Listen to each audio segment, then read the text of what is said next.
What's up guys, David here, and by now you all know that the iPhone 7 is a beast when it comes to performance. But did you know that the iPhone 7 Plus actually has an extra gigabyte of RAM at 3 gigabytes instead of just the 2 gigabytes found on the smaller iPhone 7? Now of course, despite having just 2 gigabytes of RAM, the iPhone 7 has had no problem keeping all of the apps in the normal speed test open in the background, which you can't really say about some Android phones that have double that amount. So today we're going to be adding a few more apps to the speed test in order to push each phone to their limits so we can see whether or not that extra gigabyte of RAM on the 7 Plus actually adds up to extra performance. But before we get to the speed test, I want to give a big shout out to Braintree Payments for sponsoring today's video.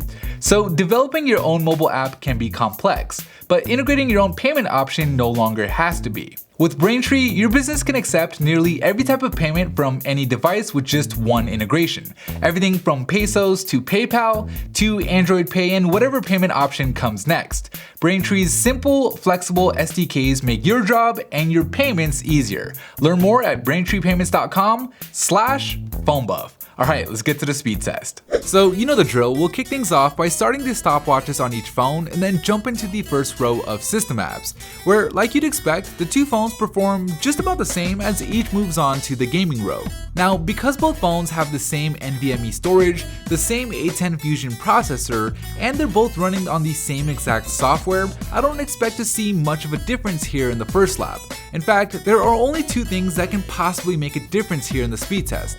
The first is obviously the extra gigabyte of RAM on the iPhone 7 Plus, which we already talked about, and the second is the difference in resolution with the 7 Plus technically pushing more pixels. But as you can see here, and as we've seen in speed tests in the past, it doesn't look like a higher resolution screen makes much of a difference, with the phones loading up and even jumping into the games here at about the same rate. And speaking of games, you may have noticed that we've added a few more games to this speed test than we normally do. In fact, many of you have asked why we include so many games in the speed test in the first place. And the reason is simple. Games are generally much heavier applications than other apps like Facebook and Twitter, so they take more processing power to launch and usually take up more memory and RAM. This in turn helps push each device to its absolute limits, allowing us to see which device actually performs better with a smaller amount of total apps in the speed test. So yeah, you may not play games on a daily, just as you may not create time lapses as both devices are finishing up here, but these kind of apps do a great job at showing you what you can generally expect out of each phone over the long run. And from the looks of it so far, the experience you'll get from the iPhone 7 and 7 Plus is going to be roughly the same, at least when it comes to initially loading up apps, with both phones finishing up the first lap with a time of 1 minute and 40 seconds. Okay, so here we go, the moment we've all been waiting for. Will that extra gigabyte of RAM make a difference?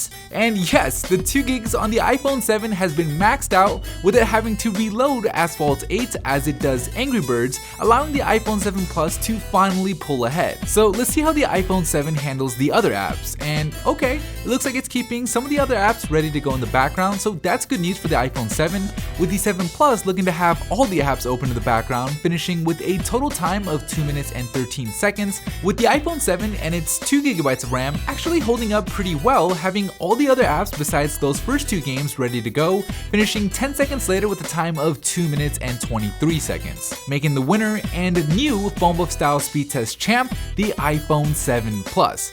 That is it for me in this video. Thank you guys for watching, and as always, I'll see you in the very next episode.